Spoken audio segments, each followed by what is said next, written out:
mauvais à l'hôpital sino-guinéen, ça sent parce que je pense que le président il doit regarder ce qui est en train de se passer. Les migrants qui viennent d'arriver, parmi eux, il semblerait qu'il y avait des malades et le président aurait demandé qu'ils soient pris en charge par l'État et on les a orientés vers l'hôpital là. À la grande surprise ou à la déception totale de ces malades, j'allais dire, on apprend qu'on leur a demandé de l'argent alors que le président avait dit que c'est l'État qui allait prendre en charge les frais de la Tunisie, justement.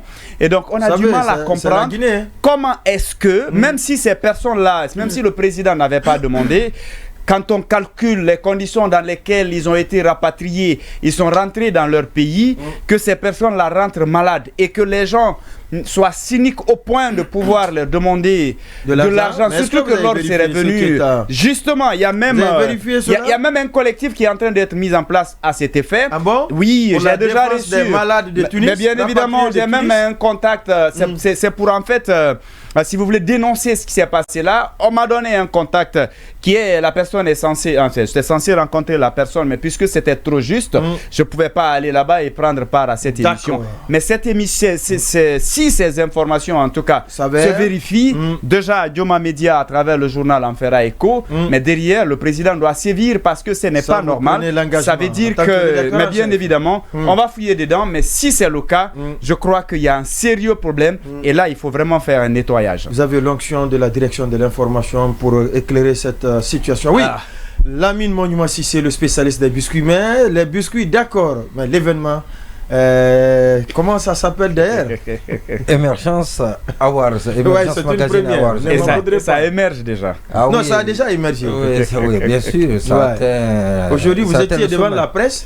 On était pour communiquer avec pour échanger avec les journalistes sur l'état d'avancement, ce que vous faites tous les jours dans cette émission. Mais c'est tout à fait normal de l'élargir pour que toute l'opinion comprenne jusqu'où vous en êtes, à quel niveau. Oui, bien sûr, merci aux médias, vous l'avez tout à l'heure rappelé.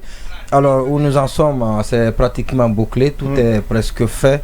Et le jury s'est déjà prononcé. Oui, le jury s'est déjà prononcé. Donc le résultat est déjà disponible. Oui, mais il est sous scellé. Voilà, nous n'en savons pas pour le moment. On n'a pas accès. On n'a pas encore accès, mais le jury on a eu le cabinet qui est chargé de compiler les résultats, le cabinet Mokam nous a dit que le jury s'est déjà prononcé aujourd'hui. Donc il a fallu 4-5 séances pour que le jury s'accorde sur les choix dans les différentes catégories. On m'a dit que ça a été un débat des débats très houleux entre les membres du jury qui sont des spécialistes dans différents domaines à réputation insoupçonnée. Et donc l'autre chose, c'est que l'hôtel il est fin prêt et donc demain la mise en place devrait commencer le soir après la cérémonie qui est prévue à l'hôtel. Et la production, tout est réglé avec la production. Donc la production va commencer à s'installer demain.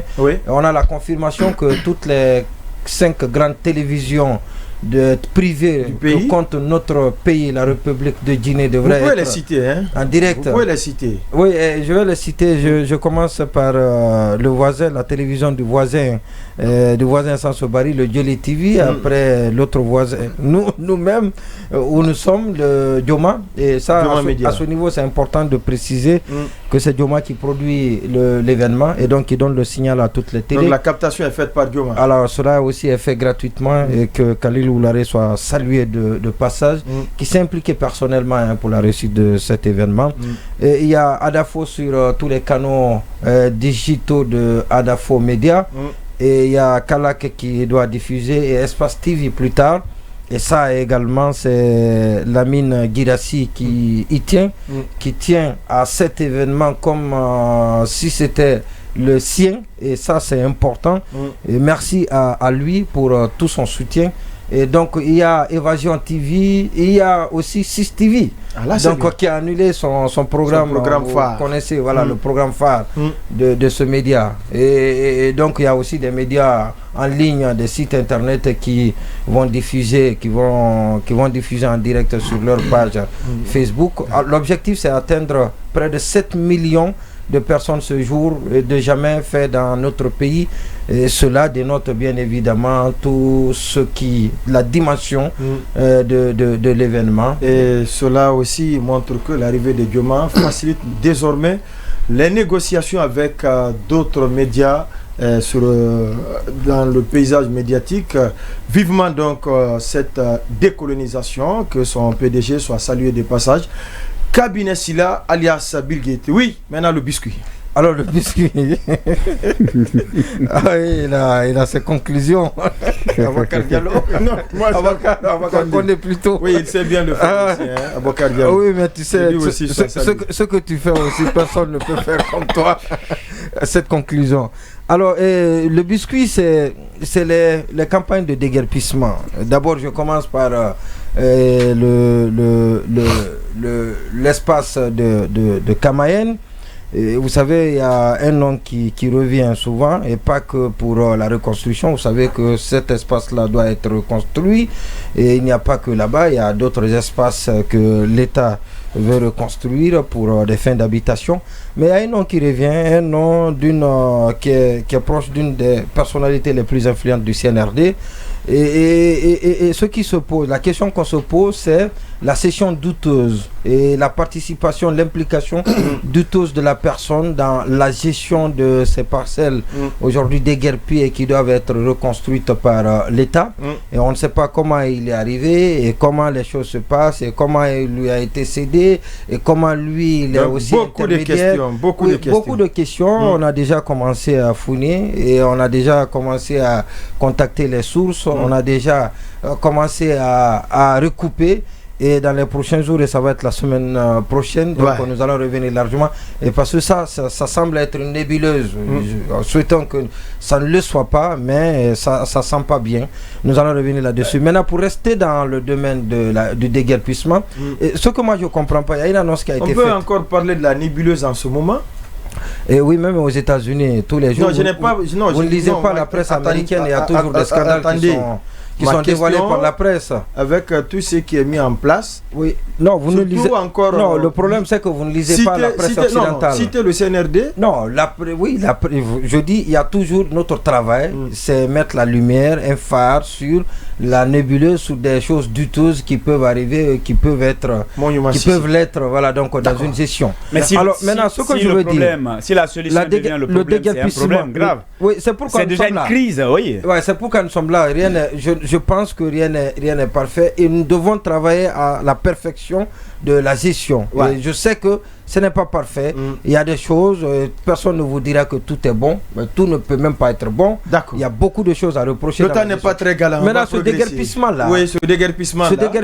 Moi, je ne comprends pas. Très sincèrement. Ah bon? Oui, mais je ne sais pas comment ça se passe. Parce qu'il avait été dit que les emprises allaient être dégagées. Une date butoir a été même annoncée. Oui, à travers un communiqué. Allez-y dans les carrefours. Aujourd'hui, les emprises sont beaucoup plus occupées aujourd'hui qu'elle ne l'était avant l'annonce du communiqué du président. Donc mieux valait ne pas faire ce communiqué. Justement, on se retrouve dans l'ancien système, c'est-à-dire que les gens ne s'adonnent, les gens n'osent, les gens ne fassent comme bon leur semble que quand c'est annoncé, quand les dispositions sont prises. Mais allez-y à Koza. Aujourd'hui, allez-y à Koza. Allez-y à comment on appelle ça, à Ankosen. Allez-y, partez dans. Vous avez oublié Sonfonia. Allez-y à Sonfonia. Allez-y voir. Maintenant, je me pose la question, comment se fait-il qu'un pouvoir de transition, les militaires ne soient pas capables de dégager la société pour permettre la circulation de se faire librement. D'être fluide. Ça, c'est un problème, ça. D'accord, c'est un problème. Et les camions, encore, on les retrouve le long de la route. Et ça a été dit, un ultimatum a même été donné à ces épaves-là, aux propriétaires de ces épaves, de dégager leur épave. Mais ce n'est pas fait. Mais par endroit, ça a disparu, monument. Non, ça doit disparaître partout. Pas par endroit, partout. Mais puisque ça a disparu aucune gestion aussi n'est saine et n'est propre, mais par endroit, ça a disparu. Ça, je vous le dis, oui. Quand je l'ai dit dans ce studio, on a pensé que j'étais là en train de critiquer ou de caricaturer. Le problème, le Guinéen, il s'adapte facilement à la situation que vous créé devant lui. Lorsque ça avait été fait pour une première fois, les premiers occupants à revenir devraient sentir tout de suite l'existence de l'État, de la force publique. Ça n'a pas été fait. Quand je l'ai dénoncé ici, on a dit non, il caricature et tout ce qui s'ensuit. Eh bien, aujourd'hui, il est parti. Tout le monde est revenu. Mais lorsque le président donne des instructions aux cadres et que les cadres ne respectent pas, comment voulez-vous que les citoyens à la base soient effrayés? Après, aujourd'hui, on est en train de démystifier le CNRD et ça, ce n'est pas à l'avantage du pouvoir actuel. Vous voyez, dès qu'on annonce des mesures, on dit ben c'est des feux de paille, ça ne sera pas exécuté. Je pense qu'il y a un sérieux problème en ce moment. Parce qu'à l'allure où vont les choses, ce pouvoir-là, à un moment donné, on se dira ben écoutez, ça ne sert à rien d'ailleurs de se plier parce qu'après tout, c'est pour un temps et ça ne va pas marcher. Et je pense qu'il faut éviter le premier sujet inscrit.